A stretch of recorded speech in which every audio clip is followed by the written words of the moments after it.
Hey folks, you're listening to Blammo. It's me, your host, Jeremy Kirkland. How you doing this week? I actually, right before I was recording this, I burnt my finger, man. Like I'm not even kidding. I was making a quesadilla, it was a turkey quesadilla because I was using deli meat because I'm, this broke guy who all of a sudden is cooking deli meat quesadillas on my stove, and I burnt the back of my fingertip, right? Like under my fingernail. It's stupid. Whatever. That's what I'm doing. Anyone else dealing with that? I'm dealing with that and allergies. Look at me. I'm 95 years old hosting a podcast. Is this what I do now? Am I getting weak? I don't know. I don't understand my body. I don't. I'm going to the gym. I'm doing the things. I'm lifting the weights. But man, allergies, finger burns. Maybe it's because I'm eating like a child. Who knows? That being said, I'm starting to pack for Tokyo. Yep. I'll be out there soon. Thanks for all your hot tips. Some of your tips were they're pretty good. I'm recording some pods out there, making some videos, and I'm generally just going to be some level of a clown that I am here. But I'll be cruising the streets of Tokyo. Can't wait. Listening to my tunes. I got my tunes all set up. A couple movies for the plane. Going to try to get some new fits off. It's just going to be great. Speaking of tunes, one of my favorite bands, actually, Local Natives, are on the show this week. Taylor Rice, Ryan Hahn. If you're not familiar, Local Natives they're an incredible band. They were basically a band that blew everyone's mind when they first came on the scene, and they've really continued to create some of the most beautiful music out there. But before we dive in, one of the things that I love to explore with musicians and just people really in general, guests on the show, it's not just their style, right, or music in this case, but it's hearing how your work as an artist evolves as you get older, right? I often find bands' fourth or fifth albums, or even designers, whatever, their later collections far more interesting because now you're in it, right? Like now it's your job to do. Most of these people, you started off, it was a passion, and you lucked out or you crushed it, and then it became a career. But now your career is this, and I think it's really interesting to explore what it looks like to make art for work, like to make art to live. And I'm not discounting Local Natives at all. I'm not discounting Local Natives at all. But I think that's a very interesting thing to explore. But yeah, we talk about it. Because, with Taylor and Ryan, they're parents, they're married, they're figuring out the balance in their life, and it shows in their music. And I, for one, that is the thing that I'm the most fascinated with and the most interested in. And honestly, I think I just love to discuss it with everyone, and we get into it. So, that being said, we're going to jump right in. We chat getting into Steely Dan, LCD Sound System will never break up. They tricked everyone.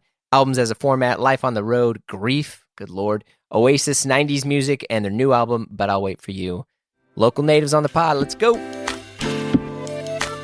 I did just finish my final listen through of your record. Oh, cool. Not that like I'm never gonna listen to it again, but like usually when I listen to a record, I got to backpedal here. First and final listen. That's it. That's all you get. No, That's fair. Because this is kind of like your Amnesiac.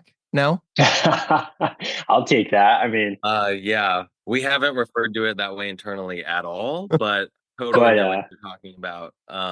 Equally good. Right. Yeah. It's great. I think especially right now, and this is, I don't know if you guys feel this. I think we're probably close to the same age. Like I'm almost 40, and I don't want to listen to music that doesn't feel like it's challenging me. Like I'm very much into music now that I feel like the writing and the production and stuff feels a little bit more real and less kind of like cookie cutter. And like, I genuinely mean this, where like I am, like I was just saying, like, I'm dealing with marriage and kids. I got 2 kids now. I'm dealing with aging family members. I'm dealing with crisis of identity. I'm dealing with, the desire to support family, but like also having some of my friends who are stuck being the age they were when we met, and all these like things are like hitting me like tidal waves all the time. And I feel like I have to process this through music.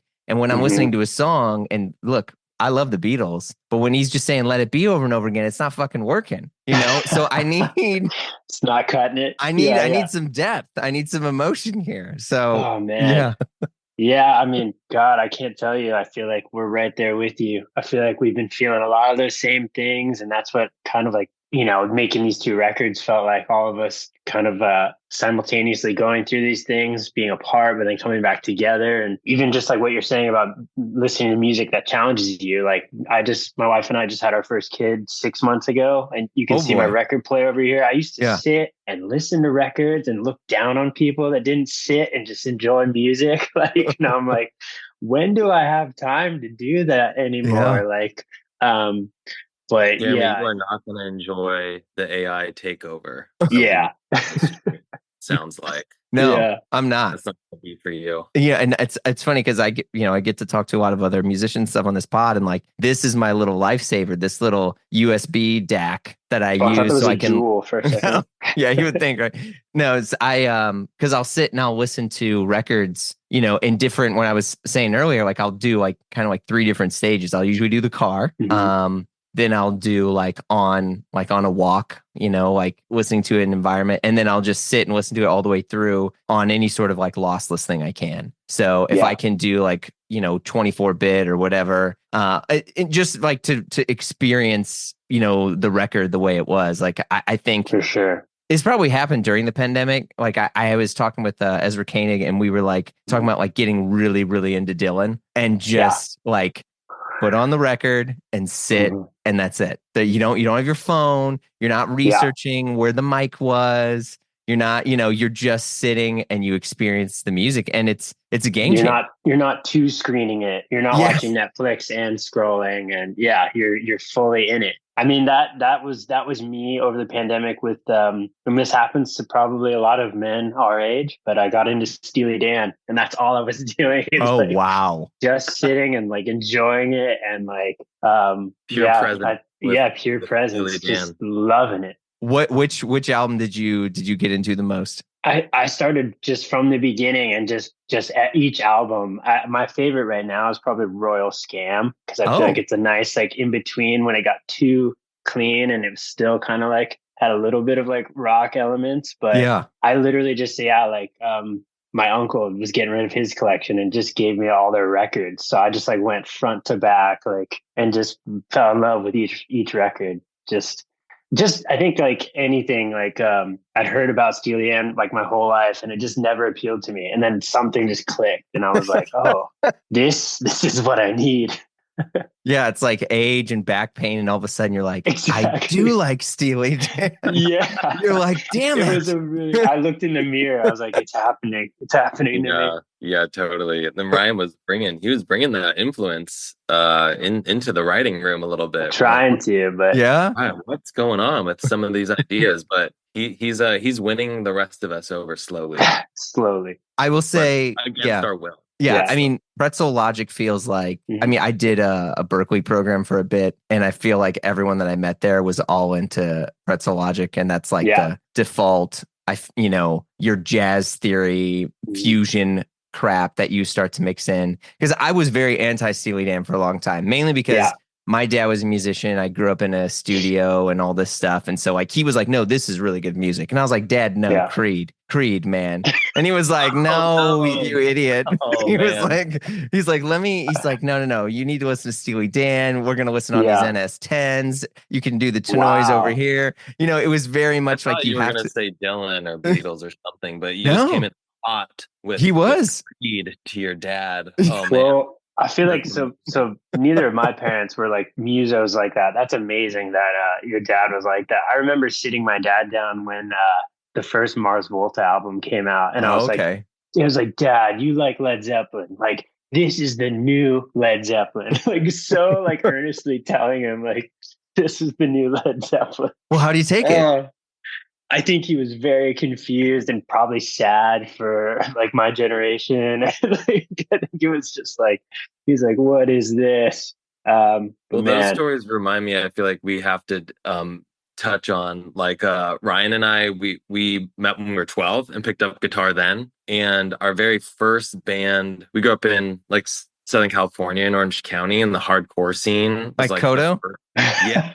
Okay. Yeah. Go ahead. Sorry. That shocked Kodo me that you Dakota? said that. Oh my god. Oh my god. That is where Ryan lived, in Kodo, and that's where the garage was. The garage. Where our high school band started. Hell yeah. But actually, before the Kodo days, even like in junior high, it was hardcore. And our first show was in a cul-de-sac in the daytime, just surrounded by like kids and parents with like the, campers. Yeah. And I was rolling on the ground screaming. And you can like only imagine like cringy what our parents were thinking, Yeah. I bet they fucking loved it, to be honest with you. Yeah. Yeah. I guess that's true. You have a kid now? Are doing that, I would be down. Yeah. If my kid fucking did that, I would lose my shit. My daughter just started to get into the Beatles, and I'm explaining to her like conflict and people getting upset and people leaving the band and stuff, and she's locked in. So I think it's cool that you did that. I mean, I was trying to do bands when I was younger, but yeah, I mean, I was into like Incubus and Creed and Limp Bizkit, but I had to hide a lot of that stuff because my dad was a pastor, and so I had to kind of like sneak, certain things. I would like find other stickers to cover the parental advisory, and then they got smart and they printed it on the disc booklet. Couldn't even remove it. Man, that was such a thing. I remember like a friend of mine, his mom would be like, you can only listen to tracks like 3, 7, and 9. You know, that's like gonna going work. through it. Like, oh, so amazing. I love your dad being like, but the purity of Steely Dan's jazz theory is a direct relationship to the Lord. Well, right. And it's funny because the other band he really, really loved, absolutely loved their production. Everything about him was Tool. Ooh. So he was into like Maynard James Keenan and all this stuff. And I was like, Dad, I was like, this guy is not, I don't think he's like, a Christian or anything. And my dad was like, who cares? He's making great art. It's spiritual in the musical level. That's incredible. I love that. Yeah, your dad was like forward thinking for that kind of like 90s Christian. That's amazing. Yeah, because I feel like Tool is one of the bands that if their videos came on MTV, I would get a little like scared. Right? I mean, like claymation people dying and wilting and all this. I loved their music, something about it, but something about it also scared me as like a young Christian boy. Okay, so did you grow up in the church too? Yeah. I feel like probably the first thing I ever did was play like, third guitar in a worship band, like at our mega church that Taylor and I grew up in. Oh, there you go. Okay. Yeah. That makes sense. Yeah, that was me too. I was playing Third Day and Chris Tomlin. Wow. And where did you grow up, Jeremy? In St. Louis, Missouri, which is coincidentally where I live now. Oh, cool. My thing is, I grew up heavily in the church, played music a ton, and wanted to be a rock star, and then moved to left high school, graduated high school in like 2004, and then moved that year to New York. But I had to work at a church in order to move to New York. The church imploded and kind of was, just self-imploded by overly church people in the church. And then I was like, well, fuck it. I'm going to keep trying to make music, and then played music for a long time, was in a bunch of different bands, and then befriended Ezra and the Dudes Vampire Weekend, and then Paul Banks from Interpol. And then they got me a job at Beggars. Oh, and amazing. I worked at Beggars for a long time. And then, cool. Yeah. So, but I kind of had to now I just play, Jim Croce songs with my kids, but I was so I was touring, I was locked in, I was doing all this stuff. And then I was busting my ass, and I met my wife, and I was like, I'm making decent money working at the label, or I can make, an eighth of that on the road playing, wherever, and, trying to be on some panel at South by Southwest and losing my shit. And then the guy I was playing with, my drummer, was obsessed with publishing and legality. And he was like, hey man, I need to make sure I have some publishing on these songs. And I'm like, you were putting the cart before the horse here, man. No one gives a shit about it. So yeah. That was my whole music experience. But now I still play and I love playing, but you got plugged into a pretty cool scene, I guess, in New York. If you were hanging with Vampire and Interpol pretty quick out of St. Louis. Yeah. I mean, I was just gigging around, and I worked at the Apple store, and I had a MySpace page, and then you'd have musicians come in, and I remember Fran Healy of Travis came in, and I was like, holy shit. I was like, and like Travis wasn't that big of a deal in the States. And I was like, yo, I was like, I love Travis. Like that was like my jam. Like I loved that stuff. And I was like, hey, I was like, can I send you my MySpace page? And he was like, fuck, yeah, dude, go ahead. And I sent it to him, and he responded back, and he was like, yo, this is really good. You should keep doing this. And that like was like my gas for a long time, Oh, nice. I had a similar experience. One time when Taylor and I were selling knives when we were younger, I did a house call with the bassist of Linkin Park. Okay. And he also really liked our demo EP. So it's kind of the same thing. There you go. You got gassed up by yeah I do remember that. Do you guys feel like that stuff happens to you now, and like are you aware of it when you're in the moment? Like some kid comes up to you, or somebody is like, can you check my TikTok or my mixtape or whatever, and he's spitting bars on one of your songs, or definitely. what? Yeah, it does happen, and it's usually like after the show by the bus. It's like the kid who's like down to like stick around and say what's up, and yeah, for sure. And I totally remember those moments. So I feel like Ryan and I we definitely always like make an effort to check it out and be encouraging. Yeah, I'm sure it's pretty hard now too, because now everything is like digitally accessible, into which people are like, well, I've been DMing you all the time. Like, so Guy Berryman from Coldplay, I've like become friends with him over the years, and I will get messages in my DMs because he follows me,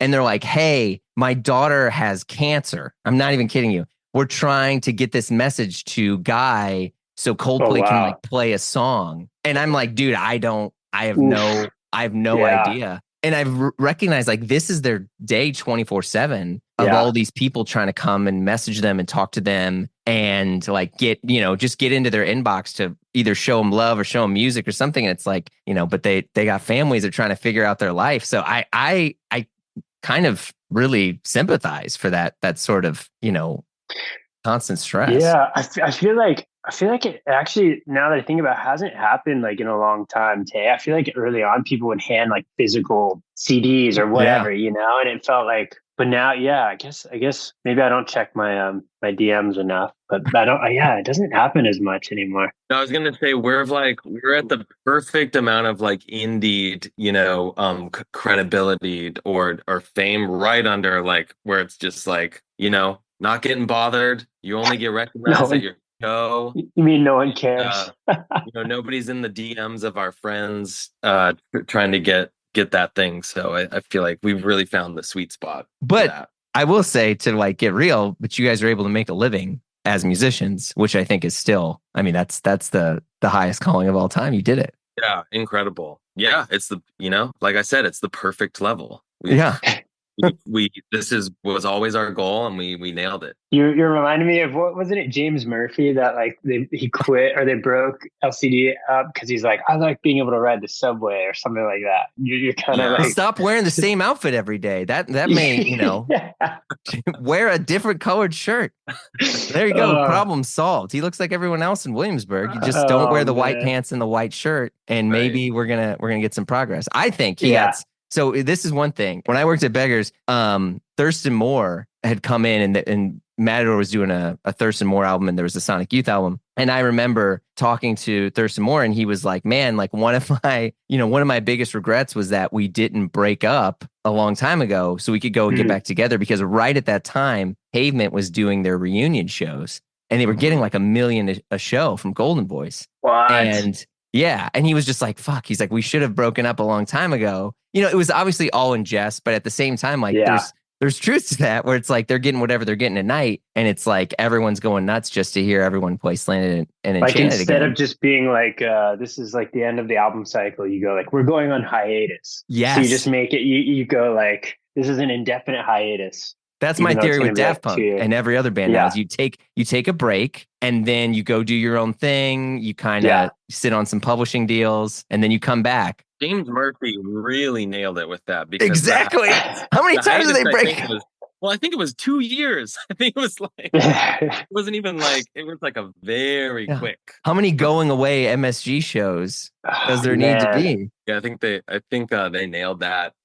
It does remind me the other side of that coin that's happening now that feels maybe it did happen previously, but is just the kind of throwback callback tour. And I'm doing like I'm curious about this. I got to go see like Weezer's doing a Blue album. Yes.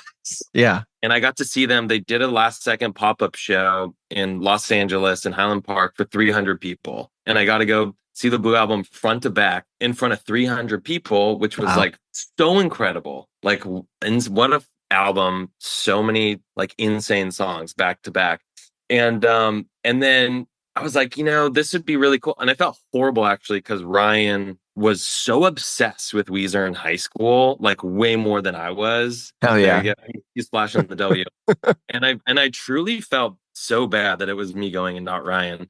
So I was like, I want to check out tickets. I want to go. They're playing like the new stadium in LA, the Clippers Arena.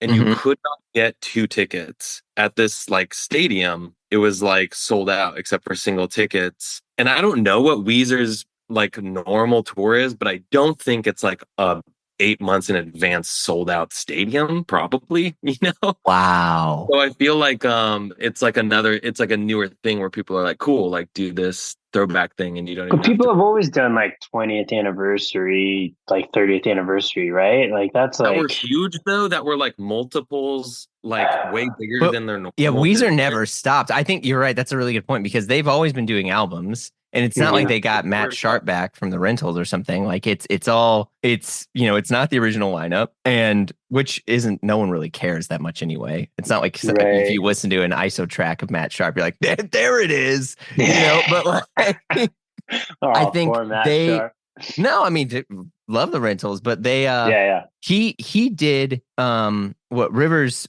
of Weezer was basically doing these like private shows for like crypto dudes. And sounds very I'm not kidding. Yeah, like Weezer's brand as today. They would go and they would do like weekend parties for like super, super rich dudes. And I think someone, I don't know for sure, but someone got this fact that's like, let's just do a Blue album tour. Because all those people, like, I mean, in my head, like, what's the number? Like when you logged on, you knew there was a number in your head that you were ready to pay for those tickets. Was it like $300-$400 a ticket? And you're like, yeah, let's do it. Blue album. I mean, that's good. $500. Jeez, I could not believe it. It's just floored. I mean, I paid almost $1,000 to see Kiss. No way. Yeah, and it was that at recently at MSG, their last show ever? Yeah. Oh my God. I mean, if it's our last show ever. Well, who knows, right? Yeah, well, exactly. They're like, we're not idiots. Like you get a bite on both ends. Again, James Murphy, crush it. They'll be back in 2 years. But I was like in New York. I was going to SNL, and the hotel we were staying at was full of like children, Germans, like all these people dressed up as Kiss. And I was just what's happening? and then I figured it out. But okay, so maybe you were there. You were among them.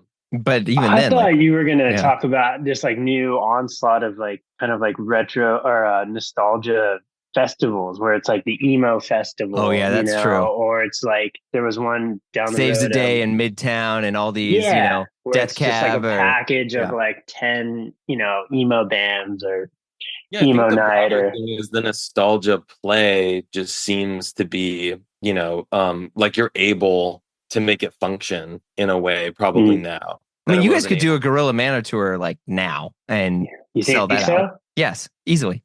It seems like it's like another 5 years away because it's just wrapping up with like the beginning of the 2000s, right? Like, it was when did Gorilla Manor came out? 07 or 08? 2009, 2010.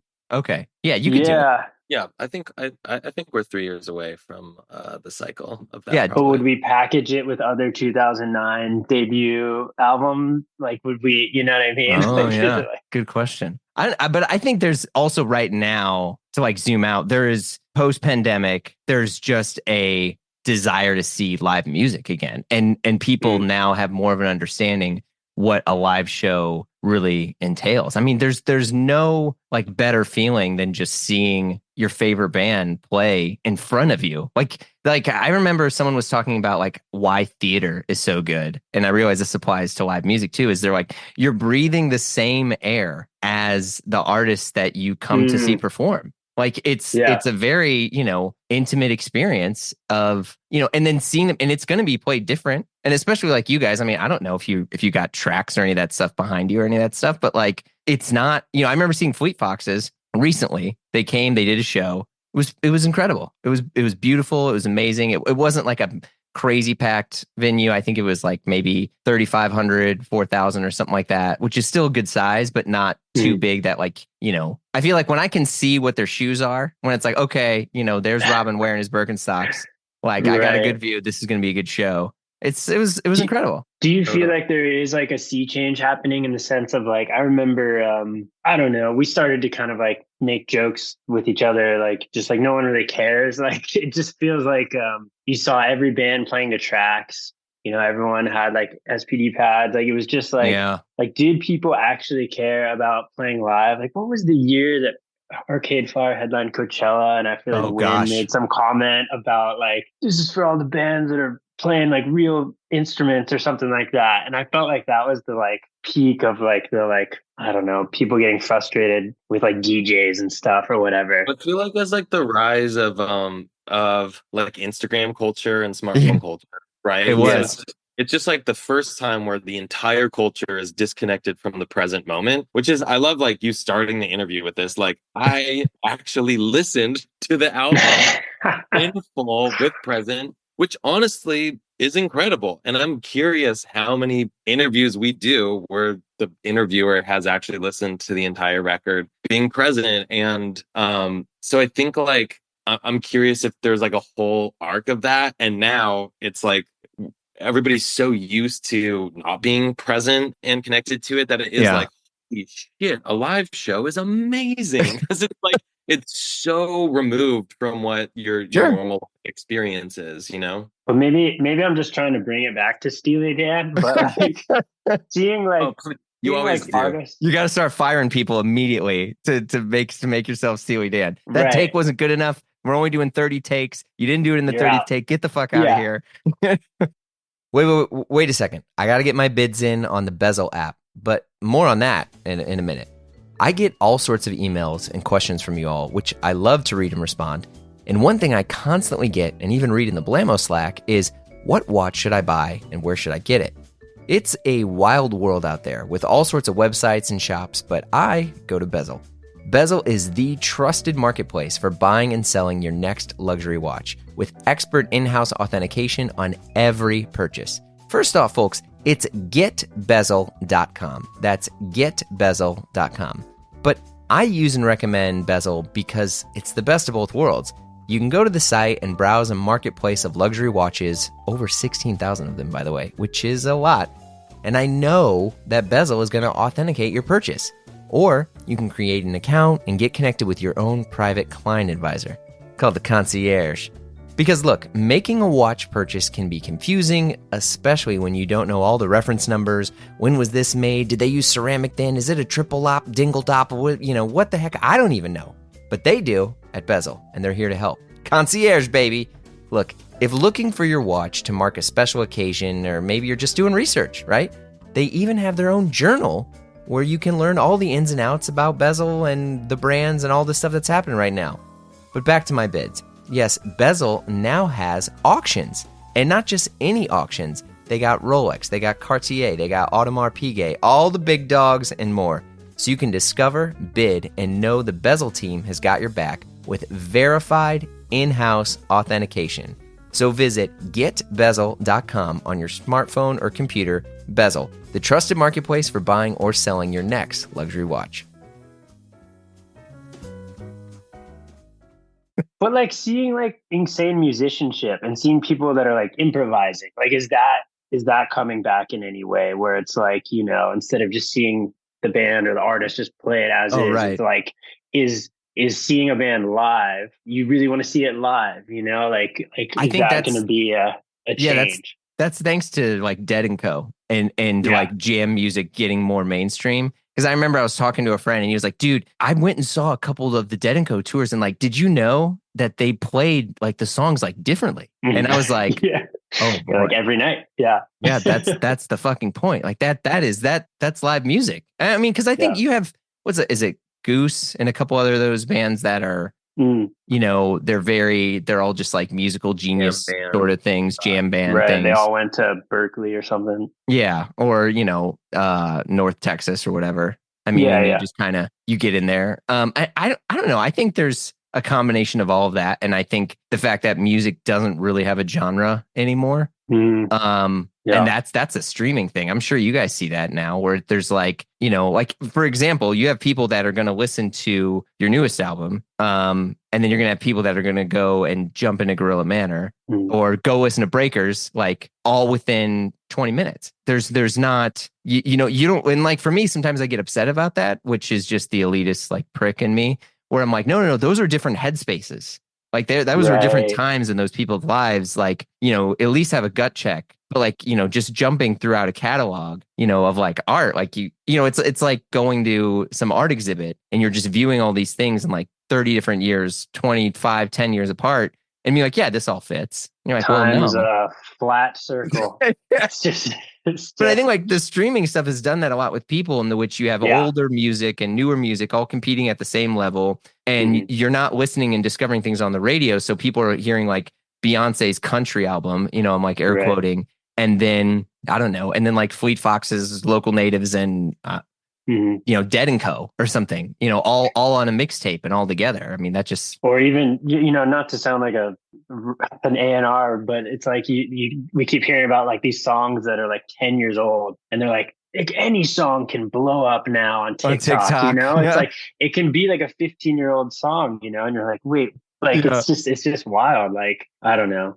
Just with what you're saying, it just feels like there's no time correlation to like anything. Well, I think this is a little like industry insidery as well, but there's been like a big pressure for like years now. That's like, you shouldn't really do an album. Like making an album doesn't really make sense. Like no one cares about albums. Yeah. Well, it's just like the business model of what you're talking about doesn't really support it. And, we've seen that. We've been putting out records, on a cadence over the last, 12 years now. And you can see that. But if you're a band and you're making art in that type of way, you can't get away from it. It's like, that's what it is like to make music in a particular headspace from a particular point of view and inspiration and like give yourself to it. You have to make a body of work, or like we do, and we've had to. So I think it's like why,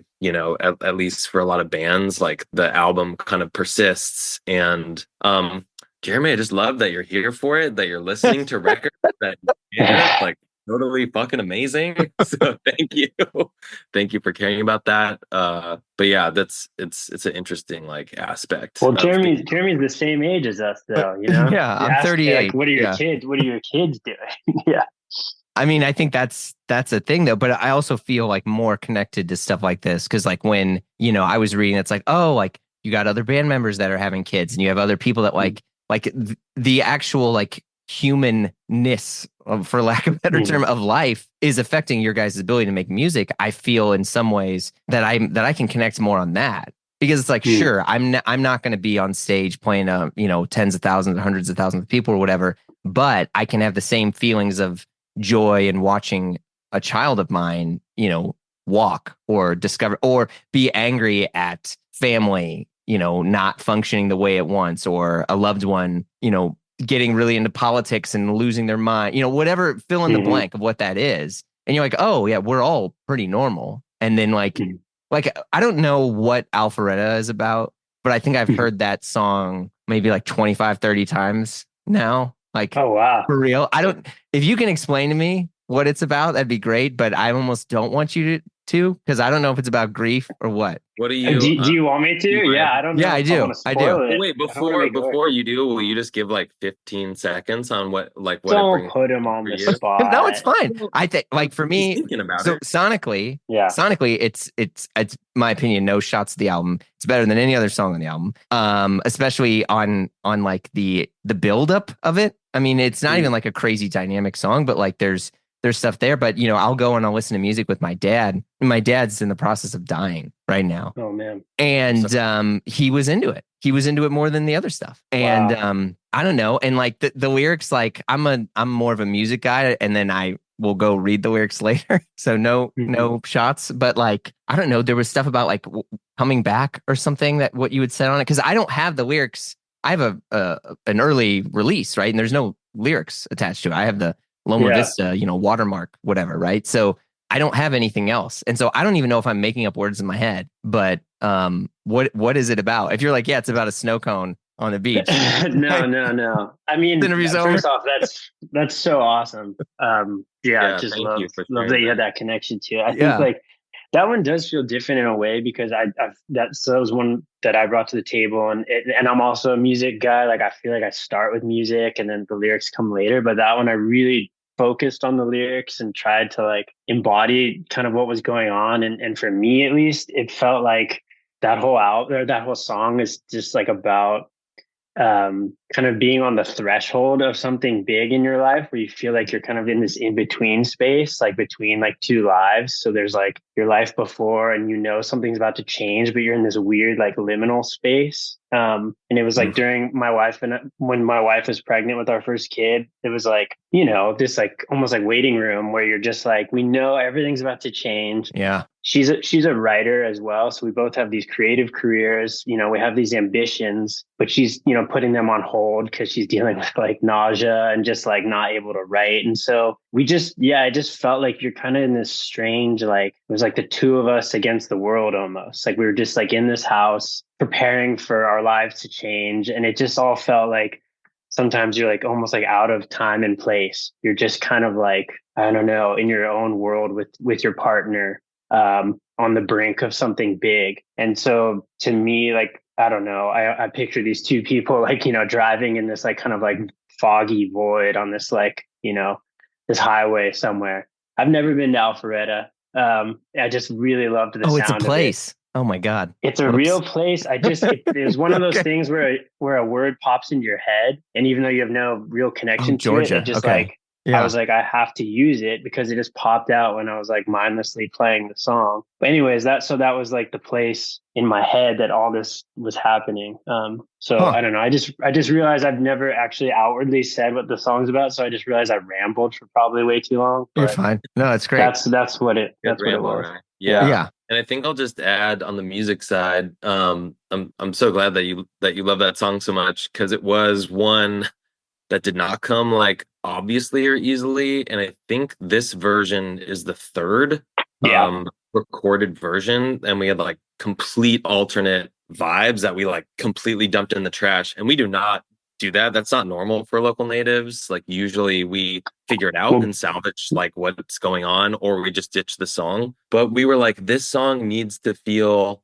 really classic, and like it needs to like feel like it has this core about it. We knew it was special in that way, and we weren't capturing that in the previous versions. So there's like no drums on this song, also relatively rare for us. And the vocals all recorded live, which we don't always do. We do sometimes do that, but we were like, we have to like record this live and capture the feeling of this song. And then we kind of built, some production around it. Oh, but as in like, just like kind of like Glenn Johns, Ethan Johns thing, like the vocals on the performance is the vocals on the recording. Yeah, just three microphones, us in one room, kind of doing it. And the other thing that we wanted on the song is a couple months ago, I'd seen these two pedal steel guitarists. Yeah. They both play with like that dude Dijon. He like plays in his band, and they just play with like all these rad artists. And so I just hit one of those guys up, and was like, we've never had pedal steel on a song, but we'd love to try. So I went to his place in Pasadena, and so there's like a lot of great like kind of pedal steel, lap steel on that song too that I think is really cool. Well, what are you running that through? Because it wasn't just clean pedal steel, though. No, you had something else on it. No, there's, I think it's like he had run it through some like really cool like reverbs that he Yeah, had, and okay. then I think we had messed with it. If anything, I felt bad because I think pedal steel is inherently like country, and I kept telling him like, is there a way to make it like less country? Like, and It's like, he's what do you just like, mean? what do you mean? So I was like, do less. We're just like gonna push that this like back in the thing. mix. We're gonna add some Yeah, chorus on here, a lot of reverb. yeah. Yeah, you're like, yeah, Basically, you put compression, chorus, and reverb on it. And yeah. So it was, I think we kind of like, yeah, tried to like meld it into like what we had already had. But I feel like it's like I just love the sound of it. And it kind of like, I guess, fit with like kind of the Southern title. I don't know. Yeah. I mean, do you guys feel that you would still, because basically to kind of jump back, there was a quote where you had talked about like you were really unsure of like the progress of the band when you were playing at the Greek Theater, right? Like, and you didn't really know what was going to happen. But do you guys feel now that you are living more to make your music or just trying to make your music for a living? I think we've always lived to make music, right? And then during this whole time period, like I think 4 of the 5 of us have become parents. And so even like what Ryan's talking about with Alpharetta, and I have a 4-year-old. I was the first one to have a kid. Right, Ryan's like the newest. So now to are it. you kind of basking in like, yeah, you guys get it now. That's why I couldn't jump on the phone at 2 a.m. Totally. Yeah. We only did like a couple radio shows and like some tours before lockdown. So Right. it was relatively like we didn't tour a lot until there were more kids in the mix. But yeah, I definitely am happy not to be the only one out here explaining what life is like in this dimension on this Sure. side of the world.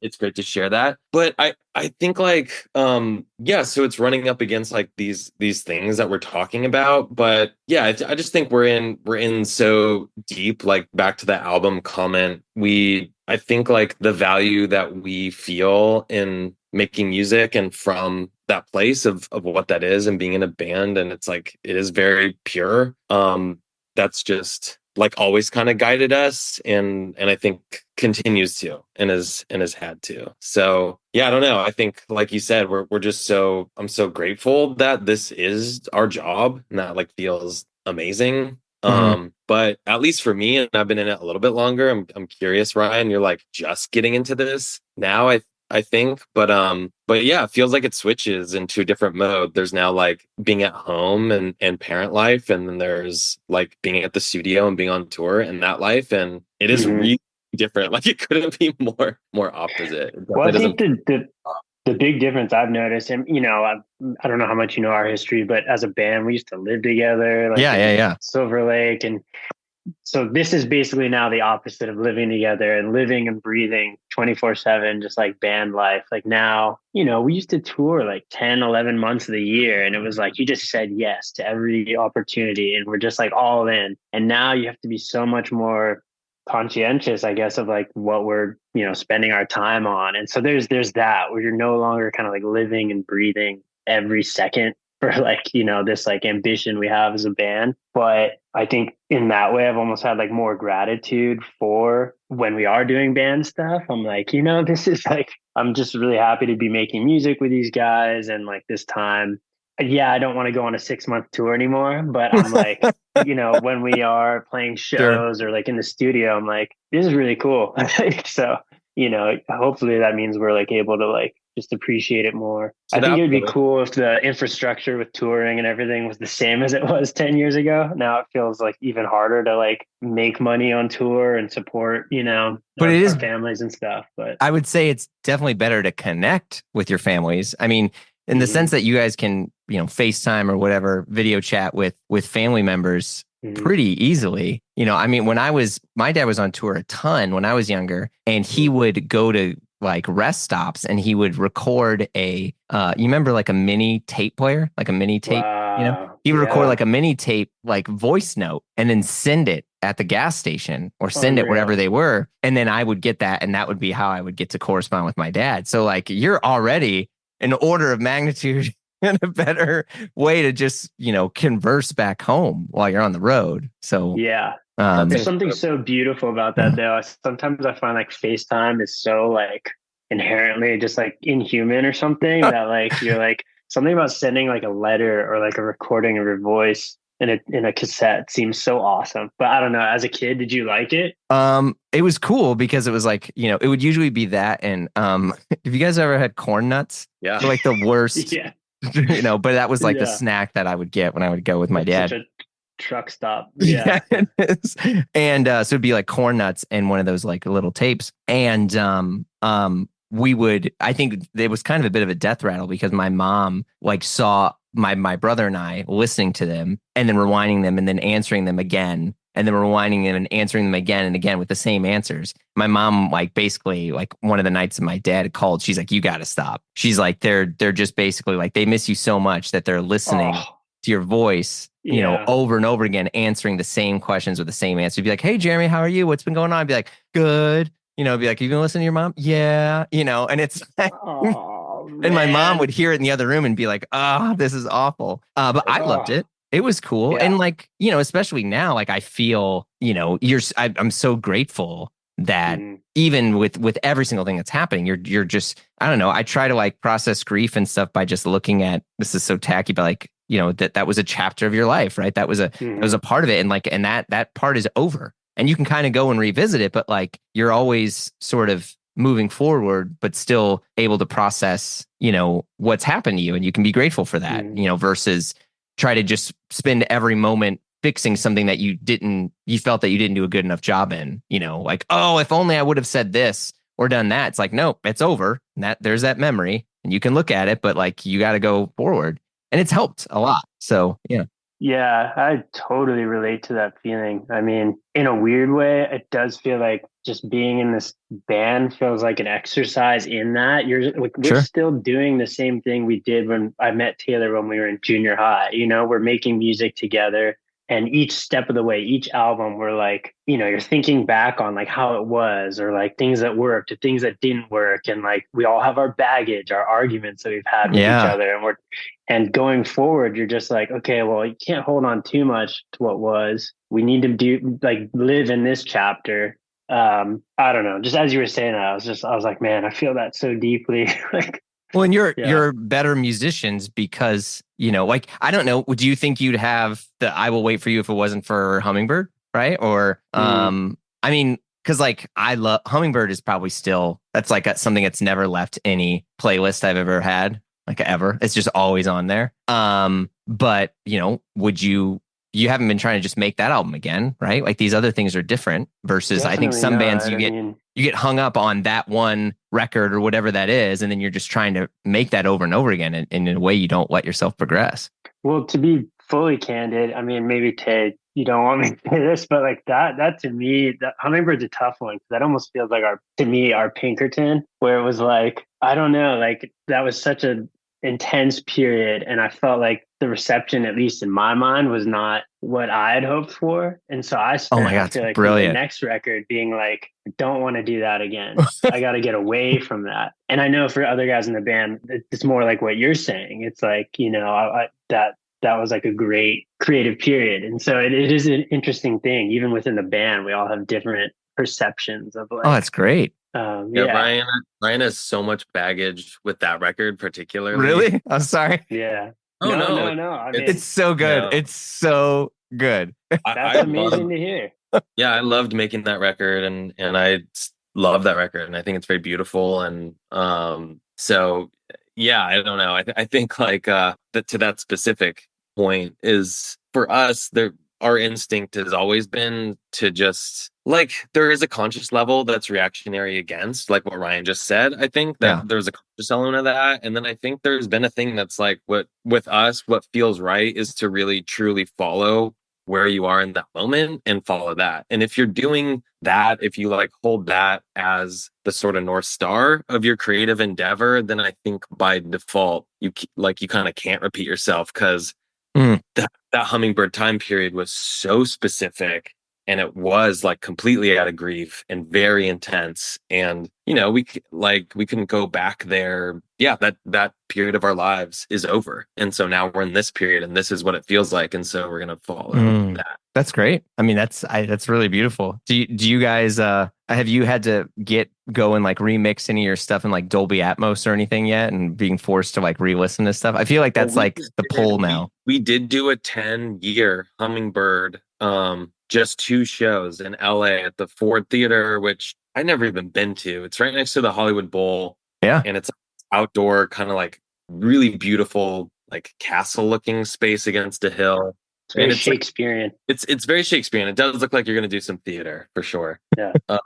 And they do theater there, I think. But there weren't big shows. There were like 1,200 people, and we did the album front to back. Okay. And then we had an intermission, did other stuff, and just similarly, like it was like reliving that album for me was like so amazing, and I loved it. And there's clearly a connection to like certain of our fans that like have connected so deeply with that record, and they'll often have stories about grief in their lives that it was time and place, and they like related to it.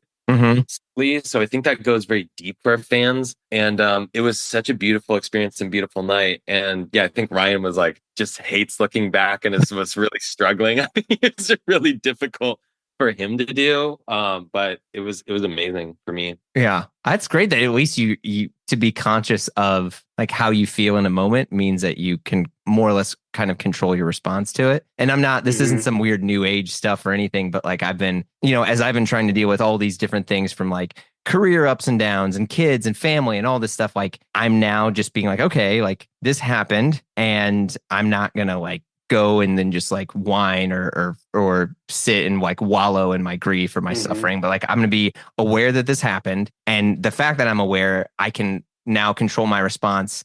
Like, so just because I have a bad day doesn't give me a license to be a dick. Like, I mean, just to be very blunt, and so that'll be stuff like my wife and I will talk about all the time, where it's like, hey, I'm having a real bad day today. Like, if you can just give me some grace or like go easy on me, but I'm not going to just use this as an excuse to not do stuff. And I think like that's been like the greatest part of like growing up and being an adult for me, is now learning how to like sit with some of that and know that like, oh, it's not going to last forever.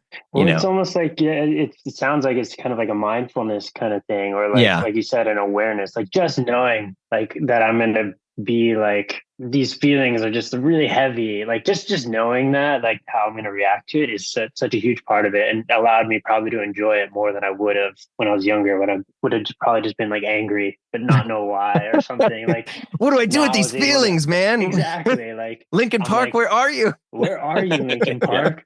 But it was cool, man, seeing everyone in the crowd and seeing these guys and read. Yeah, I don't know, almost like seeing it with a new lens. I was able to be like, oh, I see why we did what we did at the time, like what we were dealing with. Like, did you all record it? Yeah, no. So whenever it's like a LA Philharmonic venue, they charge you like $18,000 to record it, the show. Yeah, it's a shame. But, time to go Dead and Co. and just let people bootleg. I know. You need Dick's Picks or be on Nugs, whatever it is.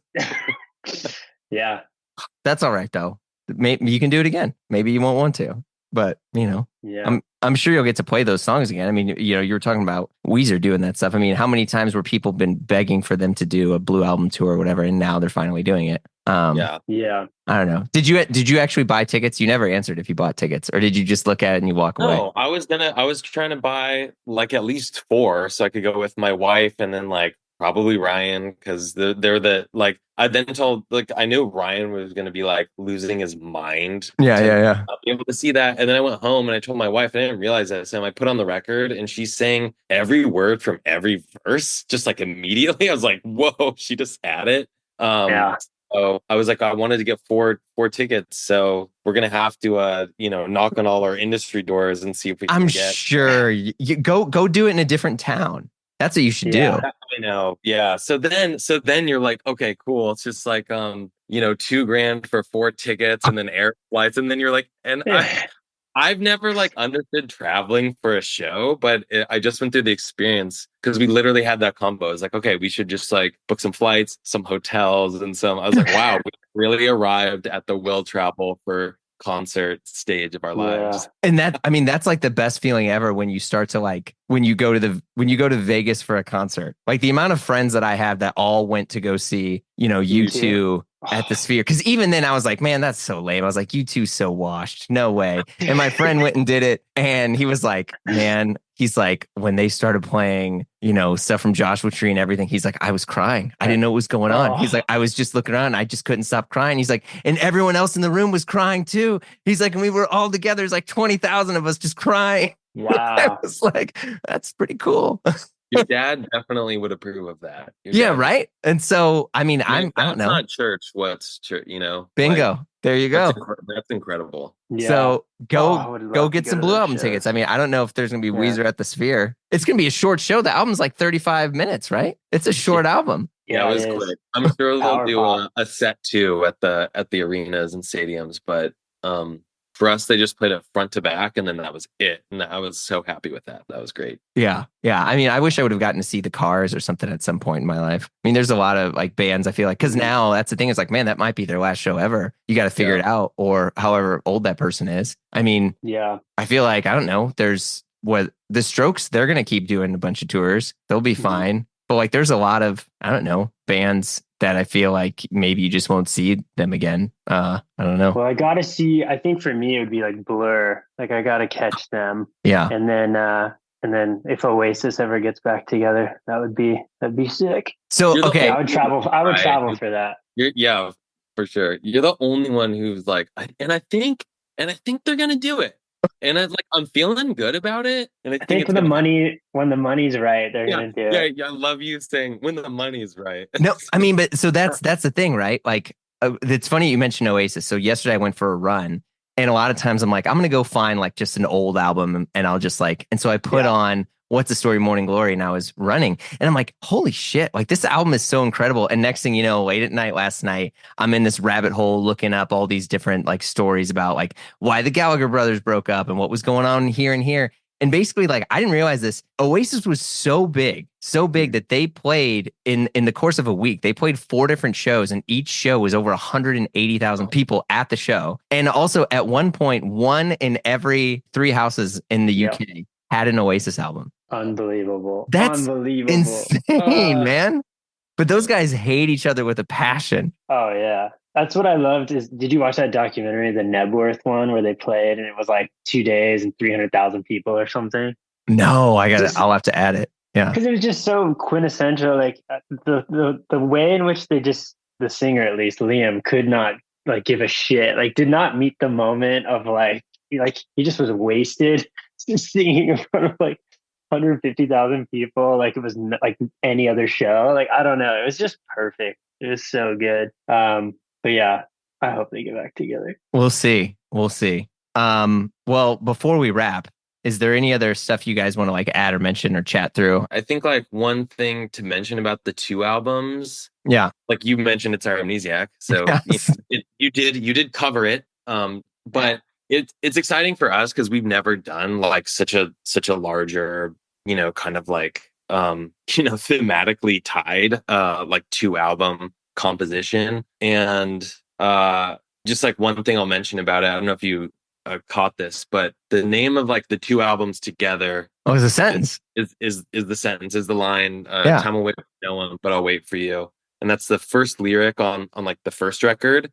And it's also the last lyric on the last record. And yeah, we just had never made this kind of larger body of work that encompassed so much and so much of that with time. That much forethought. Usually it's last minute, oh, what if we do this? It was let's plan this out. And that felt good to have a longer goal with these albums. We're very democratic, and we do our lyrics democratically, and so it's just really amazing for us. We pulled off a concept. So we just wait, it's not over though, right? You guys aren't just gonna stop. I mean, what you said, it sounded like you're about to say, with that being said, peace.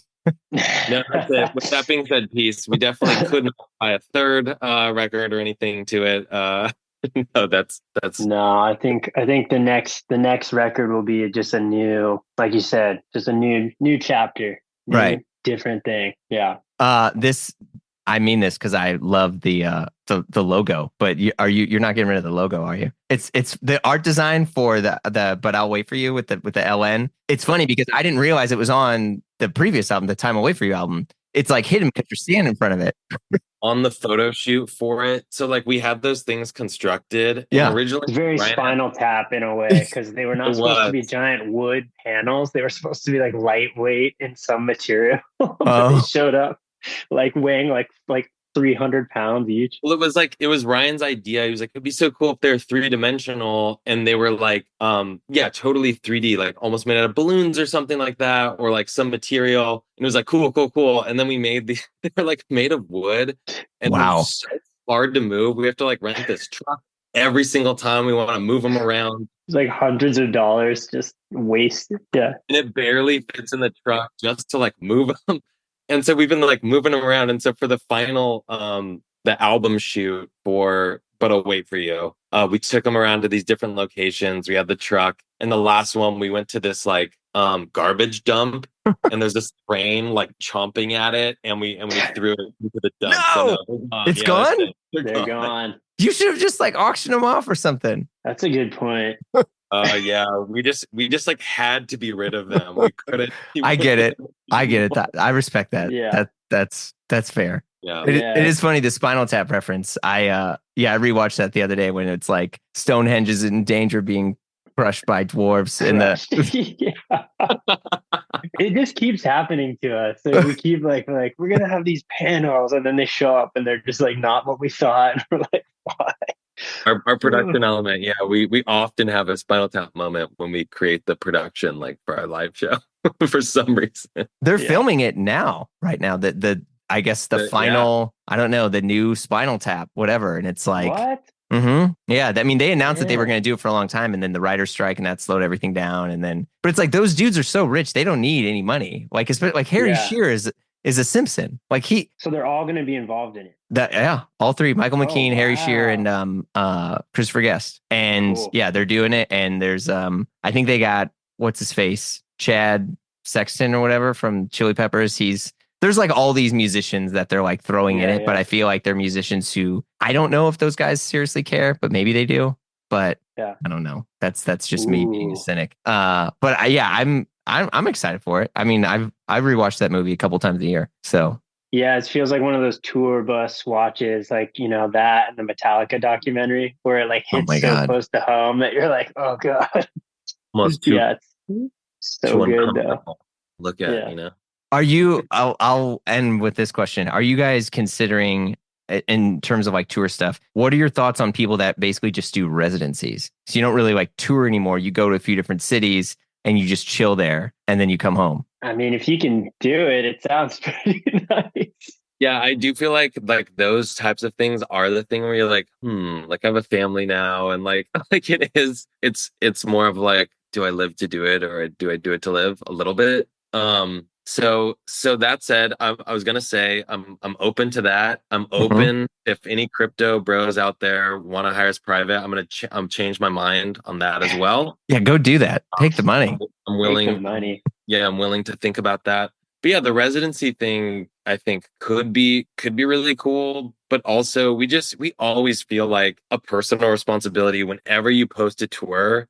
There's like all these comments from like, why don't you ever come to Florida? They're like so upset. Do you know how hard it is to get to Florida? Do you know how much money we lose on a tour trying to get to Florida? Go ask Chris Caraba. Listen, my agent, we've talked to them, but the bus, the cost of gasoline and petrol and getting to the bottom of Florida is too hard. So I don't know. I think like we really do try and get around and play places. That's fair. Yeah. I think why don't we just skip the residency and we'll just do a cruise ship, Tay? Let's just do our own cruise. Oh, there you go. Bring the travel to us. I think that's a great idea. That also just ever since COVID and everything else, there's no way in hell I'm riding a cruise ever again. Don't care. True. No way. You just stuck. Right before COVID, we did Parahoy, which is Paramore's Cruise Festival. Oh, that actually sounds kind of cool. And it was amazing. We had a blast. Yeah, we had the best time. Yeah. But I wonder if for them it was not so fun being like trapped on a Yeah, ship. that's it. I don't know. I mean, yeah, you're like, stuck this there. is great. Wow. Yeah. Well, but gents, thank you so much. Thank you again. Congrats on the album, and hopefully I'll be seeing you out on the road soon. But thank you. Much, Jeremy. Thank you so much. Really enjoyed it. Yeah, we'll see ya. You've been listening to Blamo. Our show is produced by Blamo Media. We're edited by Amar Lowell, and our theme music, as always, by the mysterious Breakmaster Cylinder. If you like what you heard, you know the drill. Share the pod with a friend. Leave a review on Apple Podcasts. Give us 5 stars or thumbs up on whatever other thing you're listening to us on, whether it's Dingledorp or Bing Bong, whatever it's called. But you can also follow us on Instagram for all the hot content. If you want to talk to us and give us your hot take, we'd love to hear from you. You can send us an email at info@blamopod.com. Last but not least, super, ultra important, if I had a air horn, I would press it right now. You got to come and join us over on Patreon, because the fun never stops over there. Look, the live show, the free show, whatever you want to call this, we take breaks here and there, but Patreon, it never stops. And we also got exclusive shows like Die Workwear, hosted by Derek Guy and Peter Zotolo, and the Triple J Show, hosted by yours truly with John Moy and Gene DeLeon. There's just a ton of stuff over there. So check it out at patreon.com/Blamo. If not, no worries. We got hundreds and hundreds of free episodes in the feed, and more to come. So we will see you all soon.